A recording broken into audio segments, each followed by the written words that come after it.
Um caça americano F-35 fez um pouso de emergência em uma base aérea dos Estados Unidos no Oriente Médio, depois de ter sido atingido pelo que parecia ser fogo iraniano. Fontes próximas ao caso confirmaram isso à CNN. Até mesmo o capitão do CENTCOM confirmou categoricamente. O capitão Tim Hawkins, porta-voz do Comando Central dos Estados Unidos, afirmou que o avião furtivo de quinta geração fazia missão de combate no Irã e precisou pousar de emergência.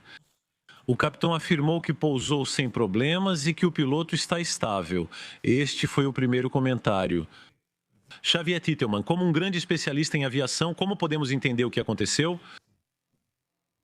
Falamos de um avião que sobrevoa o Irã, comprovado por imagem direta. Comparei essa imagem com casos anteriores, pois os iranianos forneceram sistemas de rastreamento.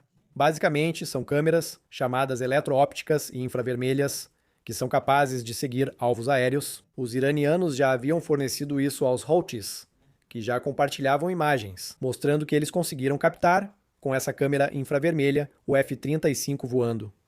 Então, a imagem já é relativamente crível. Hoje, ela passa essa impressão de ser original. E o que é interessante quando vemos essa explosão é que a explosão em si não destrói o avião. E o que confirma mais uma vez a credibilidade dessa imagem é que temos uma explosão muito significativa. A gente vê o avião, o F-35, com o calor saindo da parte de trás do motor. Vemos essa explosão e vemos o avião continuando a voar depois, o que significa que o avião certamente foi atingido por vários impactos, porque esse míssil é um míssil que explode por proximidade, ou seja, quando ele detecta que está a menos de 1 metro do alvo, ele explode. Isso espalha estilhaços para todos os lados.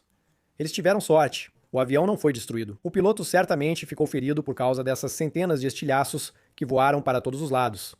E ele conseguiu trazer o avião de volta para um pouso de emergência no aeroporto mais próximo.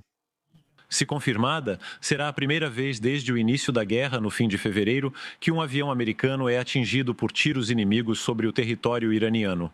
E esse precedente para as Forças Armadas Americanas representa algo especialmente. O pior é que falamos do avião, que deveria ser furtivo e simbolizar a superioridade aérea. Furtividade é basicamente a capacidade de diminuir a assinatura de radar de um avião em uma faixa de frequência específica.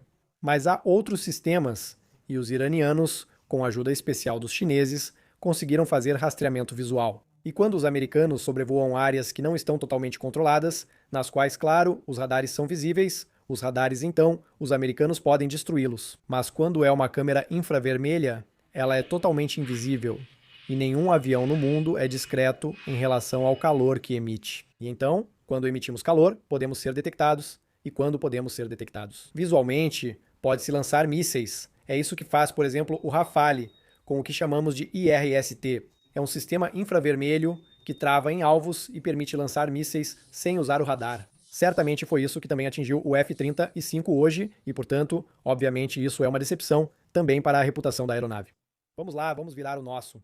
O que faz com que, apesar do fato de que, teoricamente, os americanos poderiam destruir tudo o que existe, digamos, no controle do espaço aéreo iraniano, eles ainda podem ser ameaçados. Xavier.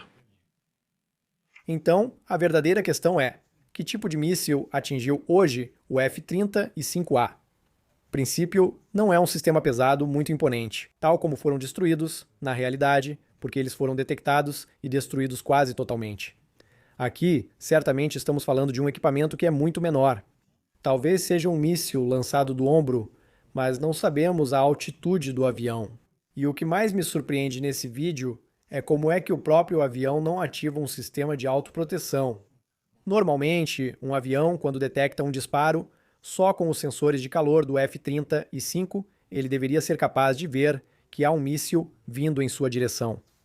Se há um míssil vindo, ele deveria acionar algum tipo de... São como fogos de artifício, mais quentes que o avião, ou ele lança tiras metálicas que criam um eco maior que a aeronave. E nesses dois casos, normalmente, o avião consegue se proteger e evitar que o míssil o atinja. Neste caso, o avião aparentemente não percebeu o ataque nem o míssil se aproximando, o que levanta dúvidas sobre a eficácia do sistema de proteção do F-35 e, de maneira geral, a gente sabe que a supremacia aérea não existe. Mas os americanos sempre se gabaram de poder voar praticamente livremente sobre o território iraniano. Então, a supremacia aérea não está garantida. a superioridade na área de interceptação e proteção balística e contra drones kamikazes, os americanos não têm. Então, estamos diante de uma série de fracassos tecnológicos acumulados que colocam tudo isso em questão. Também, a arrogância e a demonstração de força que Trump quer exibir. Contrasta claramente com Trump, que sempre adota pensamento positivo. No mesmo dia, no Salão Oval, ele afirma: ninguém atira na gente. Ouçam. Praticamente destruímos tudo, inclusive suas estruturas de comando, sua marinha desapareceu, sua força aérea, seu equipamento antiaéreo desapareceram. Voamos onde quisermos, ninguém atira na gente. Michel Goyard. Sim, claro, pega meio mal, mas não. Mas com os militares é mais rápido. Veja, você faz uma frase de 4 minutos e 50 segundos e ele diz: pega mal, entendemos. A gente fala no rádio, tem que dar ordens bem rápido. E não. Então, primeiro, esse F-35 atingido é um incidente, quero dizer. Não é nada dramático, mas realmente é um ponto ruim, um ponto negativo. E, basicamente, Donald Trump tem direito a um certo número, né? Um estoque de pontos negativos, né? E chega uma hora que, bem, demais é demais, né? Então, os principais pontos negativos são as perdas, que já ocorreram pelo menos 2 vezes. São erros graves. A escola de Minab destruída por um Tomahawk, uma escola de meninas massacrada por um Tomahawk americano. Com crianças mortas de forma brutal. Então, isso aí também é muito ruim, para dizer o mínimo, etc. Incidentes, etc. E então, sim, depois de um tempo, não pode deixar acumular demais, porque senão vão dizer: ok, mas estamos envolvidos num atoleiro, numa situação complicada, etc. O que não é o caso. É bom lembrar disso. Ainda estamos muito longe de tudo isso. Mas é isso, estamos em um braço de ferro que vai durar talvez meses, provavelmente mesmo meses. Incidentes assim vão ocorrer novamente. Não é grave, mas pode incentivar. Isso vai voltar e provavelmente falaremos sobre isso mais adiante. Donald Trump buscando um golpe de efeito para reverter a situação e dizer: ok, aqui está o problema dessa guerra. Realizar 350 ataques por dia é algo abstrato e matemático. Vemos números, mísseis, drones, mas não é como fincar uma bandeira em um lugar ou atacar Caracas, algo que realmente marque as pessoas.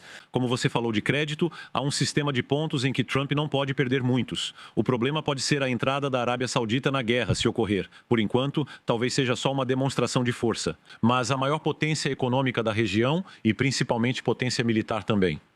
80 bilhões de orçamento mais do que a França. Mais investimentos militares do que nós. Quantos militares? Essa é a questão. Existe um problema de efetivo militar. Ele tem muito equipamento? Mas não muito. Tem muito dinheiro, mas poucos guerreiros, certo? Fazer uma guerra? Isso é desvalorizar os sauditas. Mas ouça o lado deles. São capazes de subjugar os Houthis. Já travaram uma guerra contra eles. É importante ouvir o que tem a dizer. Será que eles evoluíram militarmente desde então? Hoje à noite dizem: não descartamos entrar na guerra.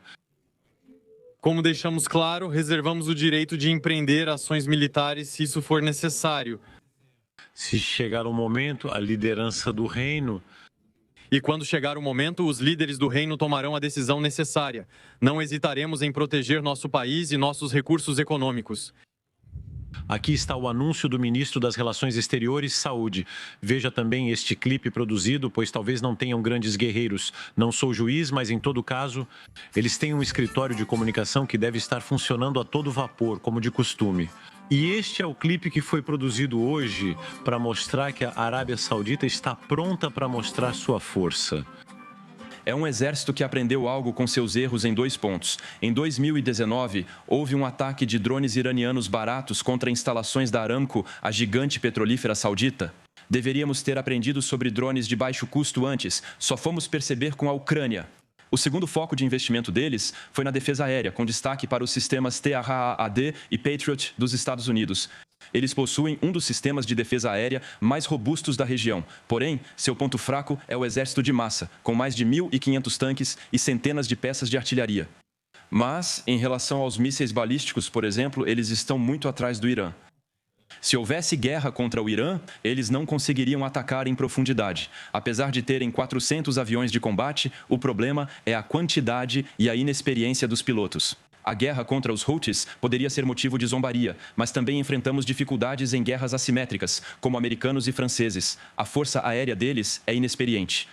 Qual é a sua opinião, por favor, Xavier Teitelman? Os sauditas, para resumir de forma um pouco brusca, odeiam os iranianos e isso é recíproco, pelo menos em termos políticos. Se eles fossem à guerra, que recursos teriam?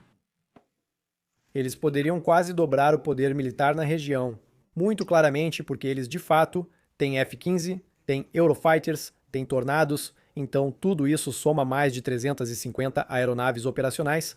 A questão é se eles têm pilotos suficientes para voar tudo isso ao mesmo tempo. Mas, por outro lado, eles têm munições, então se eles focarem apenas nos meios balísticos e de lançamento de drones sauditas, desculpe, iranianos, aí eles realmente têm o potencial de ajudar a força americano-israelense.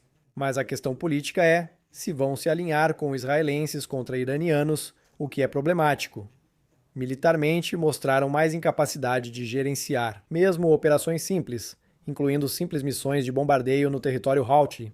Eles miravam mal, não tinham informações corretas, cometiam erros e não tinham a capacidade de coordenar vários aviões ao mesmo tempo para realizar missões complexas, que são a base do que se espera de uma força aérea tão bem equipada. Então, realmente haverá uma incógnita, não é? Os americanos vão delegar a eles algumas missões simples e claras, dando-lhes tarefas bem definidas. Nesse caso, de fato, eles podem ser um apoio muito importante. Sara Safari, como você acha que o povo iraniano sentiria isso? Ou seja, desta vez não teríamos apenas Israel e os Estados Unidos, mas também a Arábia Saudita, que atacaria em território iraniano. Obrigado. Acho que isso também mudaria o rumo da guerra, porque não sabemos o que eles vão atacar, não sabemos quais alvos eles vão atingir, enquanto o objetivo de guerra, entre aspas, de Israel, era atacar o regime repressivo que o oprime e que o leva à morte. Há 47 anos, os americanos, o objetivo de guerra deles era atacar o programa nuclear. Agora, se eles entrarem no jogo, não sabemos o que eles vão querer atacar. Então, vai ser preciso prestar atenção nisso também. E é outra guerra que pode começar, que é a guerra dos sunitas contra os xiitas. Se eles entrarem no jogo também, aí já é outra coisa. A expansão da guerra, temos um mapa para resumir, no fundo, até que ponto. Existem diferentes formas de contar, dependendo se os países participaram ou receberam drones, como Omã. Porém, ao analisar o mapa, há algo bem assustador. O Oriente Médio entrou na guerra com, obviamente, Israel e Irã, e os Estados Unidos, mas também os Emirados Árabes Unidos, o Catar, o Kuwait, o Iraque e a Arábia Saudita. Já é hora de parar de falar da guerra do Irã, a terceira guerra do Golfo. Europeus e americanos focam no que ocorre no Golfo, de Hormuz à ilha de Kardi. E quando olhamos também para quem realmente são os próximos protagonistas dessa região, falamos da Arábia Saudita, que amanhã sai dos Emirados Árabes Unidos.